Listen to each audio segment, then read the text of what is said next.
What would you do if your stepfather sold your sanctuary behind your back without even telling you I was standing outside the rural clinic I'd been helping out at for weeks, sweat clinging to my back under the Arizona sun?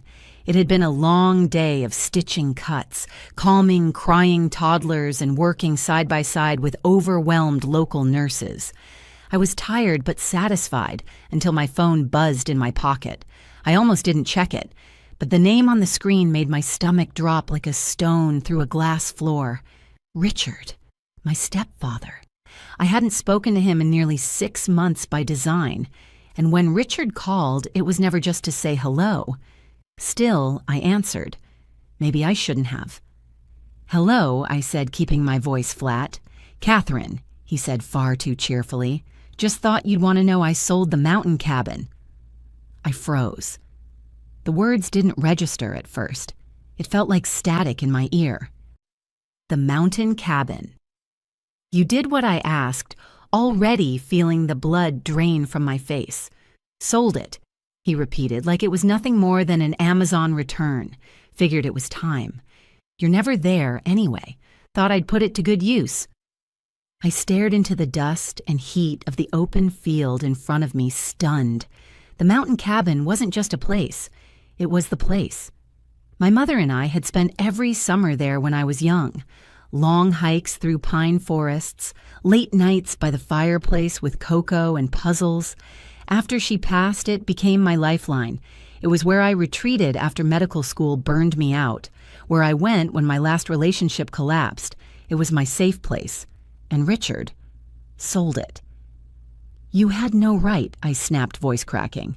"That cabin wasn't even yours." Richard's response was a smug chuckle. "Relax, Kathy. I've been managing things here while you've been off. Playing superhero in the desert. What's the point of keeping something you never use?" I clenched my fist so tight the phone creaked. "What you don't know," I said, forcing my voice to stay calm, "is that the cabin isn't fully yours or mine. I co-own it with Laura. You can't sell it without both our signatures." There was a long silence on the other end. Then he laughed again. "Well, what's done is done," he said, and hung up. I just stood there staring at the dead screen, my ears ringing with rage. This wasn't just petty theft. This wasn't Richard borrowing something and forgetting to return it. This was betrayal, deep, intentional, personal betrayal. Back in the small one-room apartment the clinic had provided, I sat on the edge of my cot, staring at my phone numb. My pulse throbbed in my temples. I kept hearing his voice, that smug, dismissive chuckle, and all I could think was, how dare he? I opened my photo gallery and scrolled back to pictures from the cabin Laura and me painting the deck 3 summers ago. My mother's favorite armchair by the fireplace, the mountain view at sunrise, all of it gone. Like it was nothing, no. I tapped Laura's name. She picked up on the second ring voice chipper. "Hey, Kathy. You okay?" "He sold it," I blurted out. "Richard sold the cabin." Silence. Then, "He what?" I explained everything, and by the end of the call, her tone had shifted from disbelief to steel-edged determination. "He's out of his mind," she said. "But don't worry, we've got him. That sale can't be valid without my signature." "Can you pull the documents?" I asked. "I'll finish up here and get home. We need to stop this." "You got it," she said. "We'll take care of this together." As I hung up, a strange calm settled over me. For years, I'd let Richard run roughshod over my boundaries. When he married my mom, I was 15 and grieving the loss of my dad. He swooped in with charm and dad jokes, but underneath he was controlling, dismissive, and selfish. He'd always made himself out to be the hero and me the problem. But I wasn't that silent teenager anymore. I was a grown woman, a doctor, a homeowner, a legal co-owner of the cabin. And I had the law and Laura on my side. He had no idea what was coming. The next few days flew by. Between treating patients and packing up my things, my mind was stuck on Richard. His smug voice, his justifications, his complete lack of shame. He didn't just take my cabin. He tried to erase me from it. I started journaling late at night, scratching furiously into the pages just to release the rage. That cabin had been my reset button. When I was overwhelmed with work, when heartbreak hollowed me out, when I missed my mother most, that's where I went. Once, while repainting the guest room, I found a folded letter my mother had tucked behind a loose panel in the wall. In her handwriting, she'd written, "If you ever feel lost, come here. You'll always find yourself in these walls." I never told Richard about that. I never told anyone, actually, but I remembered it now. This wasn't about money. This was about something sacred, and Richard had tried to steal it. I closed the journal and stared at the ceiling. He had no idea who he was messing with. The moment my plane touched down in Denver, I didn't even stop for coffee. I grabbed my suitcase, headed straight home, and called Laura. She picked up instantly. "I'm back," I said. "Good," she replied, "because we've got work to do." By the time I reached her house, she had the co-ownership agreement spread out across her dining room table. It was pristine, notarized, and airtight. Her fingers tapped the paragraph that sealed everything.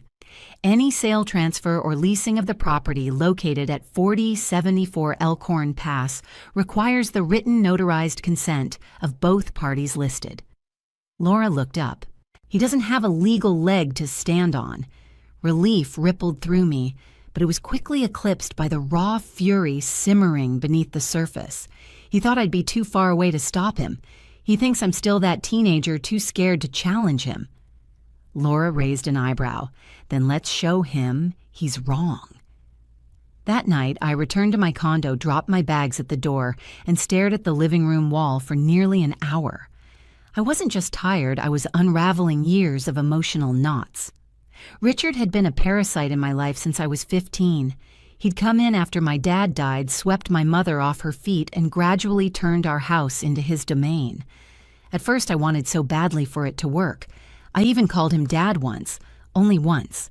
He corrected me with a smirk and said, "Let's stick with Richard, sweetheart. I'm not trying to replace anyone." But that wasn't true. He was trying to replace something, my voice, my space, my boundaries. When Mom died, I let things slide. I let him take the lead on funeral planning. I let him keep the car. I even let him stay in the house longer than I should have. I just wanted peace. But the cabin was never his. And this time, peace wouldn't come from silence. The next day, Laura and I sat down with a lawyer friend of hers, Monica, who specialized in real estate disputes. "Here's the good news," Monica said, flipping through the agreement. "The sale is invalid. Unless your signature appears on the deed transfer, the county won't legally recognize the change." She leaned in. "But here's the bad news. If the buyer was unaware, they may be entitled to pursue civil damages. Not against you, but Richard. And if this escalates, we're talking potential fraud charges." I blinked. "He might actually face legal consequences." "Absolutely," she said. "He signed something under false pretenses. That's more than a moral screw-up that's illegal." Laura looked at me. "Still want to handle this quietly?" I shook my head. "No, I want it handled correctly." Back at home, I found the mail piled up. Buried in it was a single envelope with no return address. Inside was a handwritten note in slanted, aggressive handwriting. "You're not the only one who cared about that place. You abandoned it. I made it useful again." He didn't even have the courage to call. I crumpled the letter and tossed it into the trash. That night, my phone rang. Richard. I stared at the screen thumb hovering over the decline button. But then I answered. "Well, well," he said, fake cheer clinging to every syllable. "Back to reality, huh? Ready to move past all this drama, Richard?" I said evenly. The sale didn't go through. His tone soured. "What are you talking about?" "The buyer paid. The paperwork's been signed. Not by me," I said, "and not by Laura, which makes the sale invalid. You tried to sell a property you don't own." Silence. "Then always playing the victim, huh? You're just like your mother, dramatic controlling." I didn't flinch. "You're going to stop. Now. We've contacted an attorney. If you so much as step near that cabin again, you'll hear from the authorities next." He scoffed, but it sounded brittle. "You wouldn't do that to your own family. You're not family," I said. "Not anymore." I hung up. For the first time in years, I felt taller, like I had grown 6 inches just by standing up to him. But the real shock came the next morning when Laura texted, "You're going to want to hear this. Call me ASAP." I did. She picked up on the first ring. I pulled the county records, she said, and guess what? There's no official transfer. The paperwork never got filed.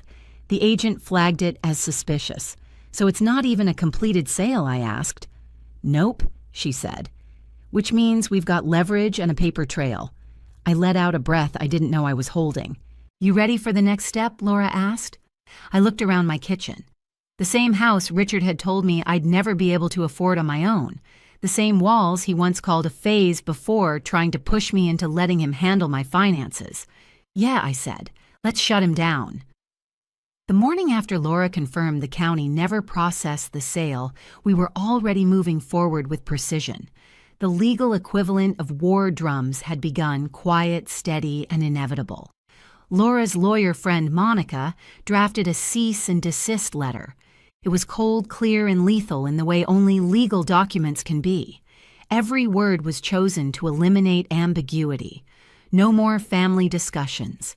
This was now about property theft, plain and simple. We sent the letter via certified mail and email. I imagined Richard reading it, his smirk twitching as each sentence carved out the reality he refused to face. For once, he wouldn't be able to talk his way out of it. Later that day, I got a call from the real estate agent listed on the unofficial documents. Her voice was tense. "Ms. Daniels." "This is Evelyn Burke. I wanted to speak with you directly."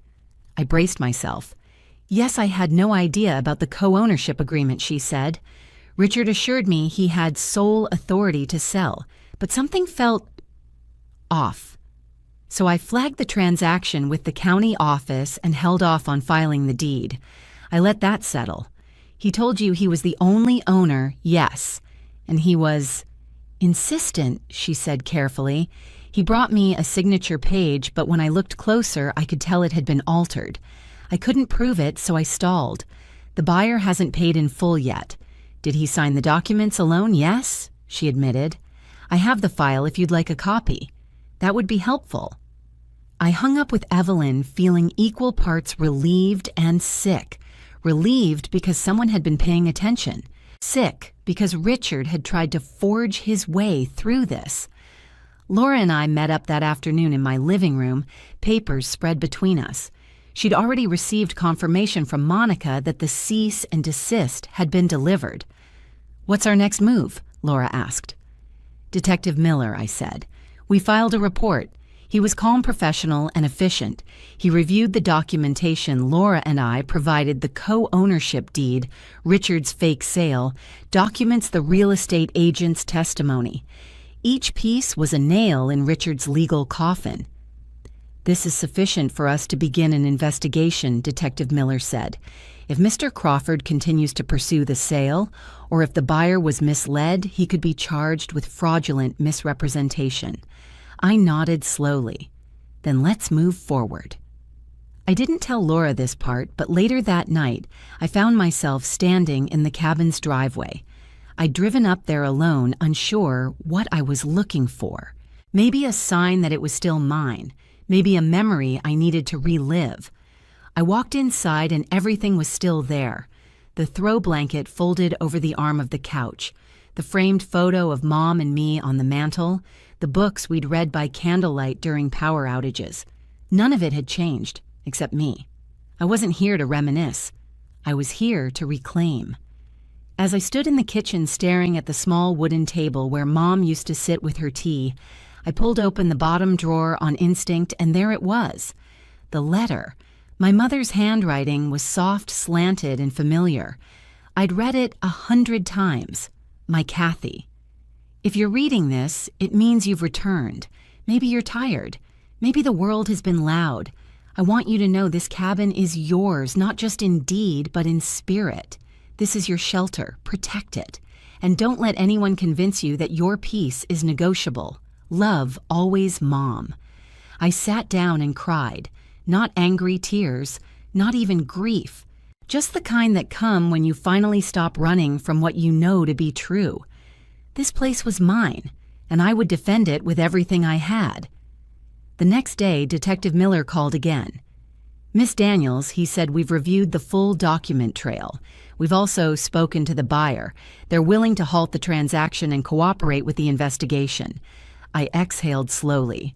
"So, the sale is void, yes," he confirmed. "Legally, the cabin remains under you and Miss Langley's ownership. However, we are preparing to question Mr. Crawford. If you're willing to pursue charges, we'll proceed." "I am," I said. He crossed a line. "He doesn't get to walk away from this one." Understood. That night, Laura came over with a bottle of Pinot Noir. We sat on my porch under a thick blanket of stars. "To your mother," she said softly, raising her glass. I raised mine. "And to never letting someone like Richard walk all over us again." We clinked glasses. I wasn't just reclaiming a cabin. I was reclaiming my voice. I should have expected it.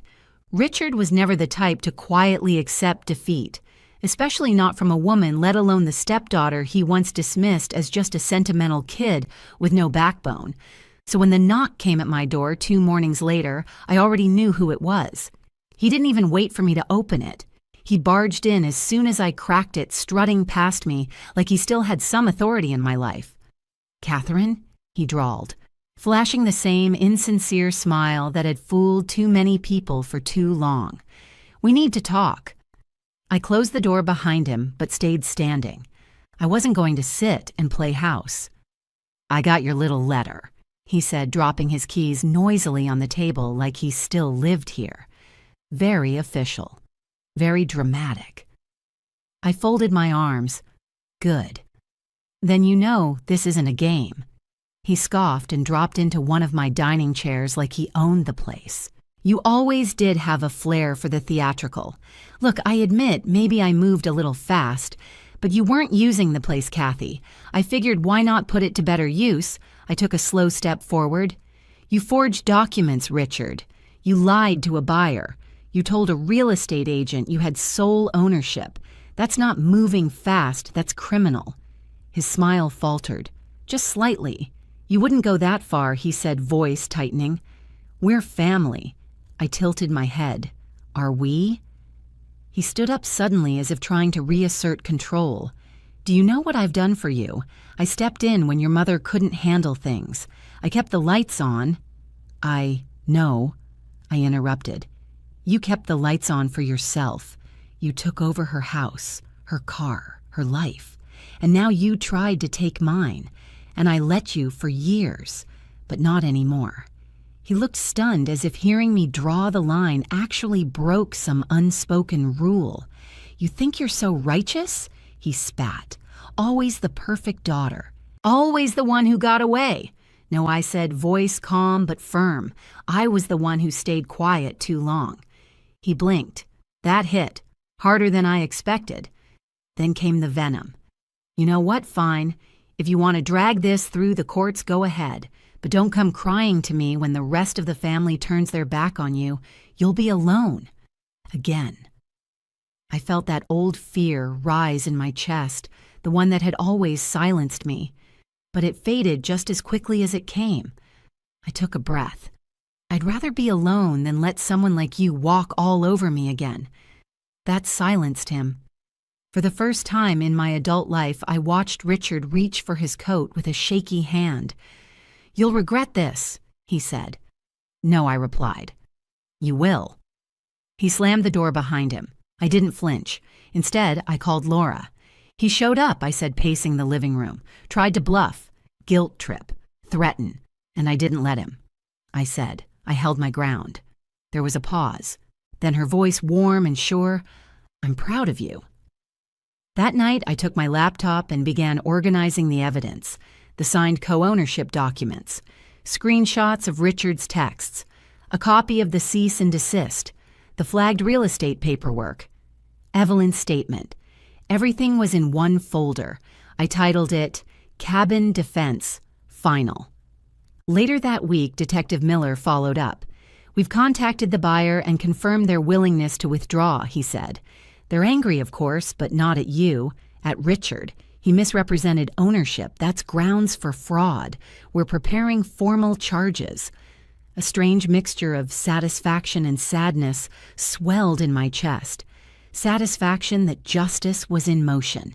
Sadness that it had come to this. "Do you want to move forward with pressing charges?" he asked. I paused for a moment. Then yes, I do. For years, Richard had chipped away at my confidence, my independence, my peace. Every guilt trip, every manipulation, every backhanded comment at family dinners, every time he told me I was too emotional, dramatic, or selfish. This wasn't about punishing him. It was about protecting myself. That evening, I returned to the cabin with Laura. We walked through each room, inspecting everything from the hardwood floors to the old window frames. Everything was intact, but it felt different now, like it had been cracked open and put back together with stronger glue. We sat by the fireplace sipping wine in silence, the flicker of flames dancing across the walls. "To the fight," I said, raising my glass. Laura smiled. "And to winning it." I smiled back, not because I'd crushed Richard, but because I hadn't crushed myself to keep the peace. 2 days after our quiet toast by the fireplace, I got the call. Miss Daniels, Detective Miller said, his tone clipped but calm. "Your stepfather, Richard Crawford, has been formally charged with fraudulent misrepresentation and attempted illegal transfer of jointly owned property." I didn't respond at first. I just sat on my couch staring at a dust mote suspended in sunlight, realizing the moment had come. This wasn't a theory anymore. It wasn't a dream. It wasn't one of those imaginary speeches you rehearse in the shower. It was real. "Thank you, Detective," I finally said. He cleared his throat. "He'll be required to appear in court. Based on the evidence you and Miss Langley provided, the case is strong. If convicted, he could face fines and a probationary sentence, possibly more depending on his prior record." I nodded, though he couldn't see me. "I understand. You've handled this with grace," he added. "I know it's not easy standing up to family. It's not. But it was necessary." After the call, I stepped outside and leaned against my porch railing, staring out into the trees that lined my backyard. I thought about everything Richard had taken from me, almost taken, my peace, my voice, my mother's legacy, but not this time. The following afternoon, Laura met me at the cabin. She brought a thermos of her famous maple chai and a folder of renovation ideas.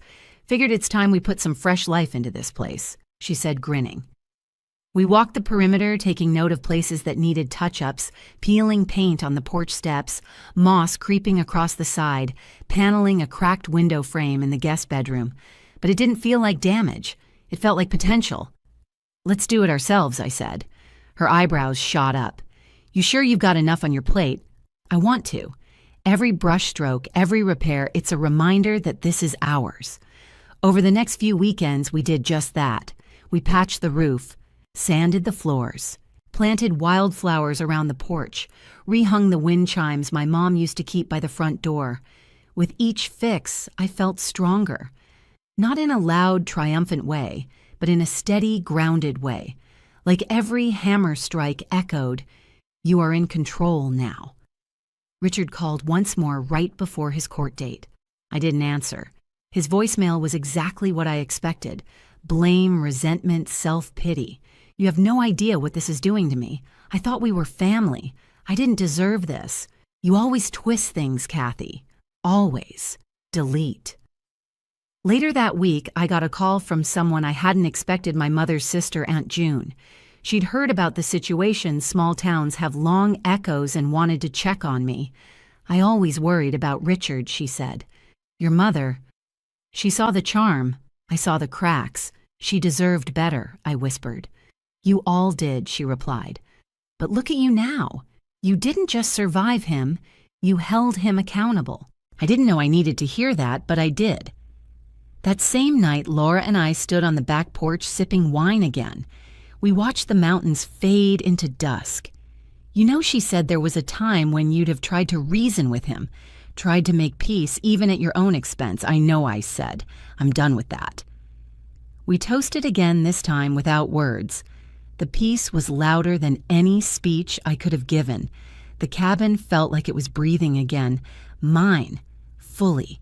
Finally. The courtroom was smaller than I expected. No dramatic wood panels or high ceilings, just beige walls, stiff chairs, and a humming fluorescent light that buzzed like it knew secrets. Richard sat at the defendant's table looking shrunken in a cheap navy suit. His lawyer whispered something into his ear, but he barely reacted. For the first time in years, he looked small, powerless. The judge read the charges: fraudulent misrepresentation, attempted unlawful property transfer, and false documentation for financial gain. Each word felt like oxygen to my lungs. When it was my turn to speak, I stood and approached the front. The judge had asked for a short statement. "I'm not here out of revenge," I said. "I'm here because someone I trusted used that trust as a weapon. The cabin isn't just property. It was the last place my mother and I shared together. He knew that, and he tried to take it anyway." I looked at Richard. He's done this before, not with houses, but with words, with guilt, with manipulation. I used to think I had to accept that because we were family. But now I know that blood doesn't justify betrayal, and silence isn't strength. I stepped back. The silence afterward was heavy. The judge nodded. Richard didn't even meet my eyes. He took a plea deal that day, avoiding jail time but accepting full responsibility and agreeing to pay legal fines restitution to the potential buyer and to never interfere with the cabin again. I didn't feel triumphant. I felt clean. That night, my mother called. Not a voicemail, not a letter. She called. We hadn't spoken since the charges were filed. I assumed she was angry or ashamed or in denial. When I picked up, her voice was low, hesitant. "I heard what happened in court," she said. I didn't answer. After a moment, she added, "You did what I never could." That caught me off guard. I always made excuses for him. She continued, "Even when I saw it, even when I felt it, I thought it was better to have something than nothing.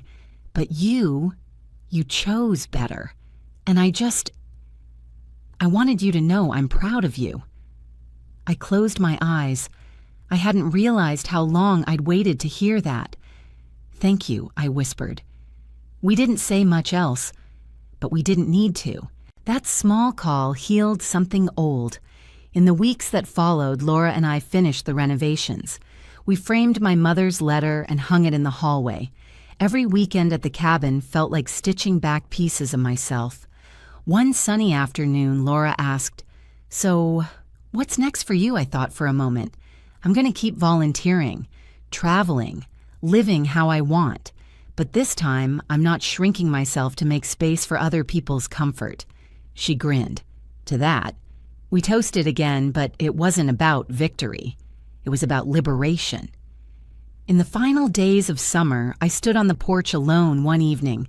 The pine-scented air wrapped around me.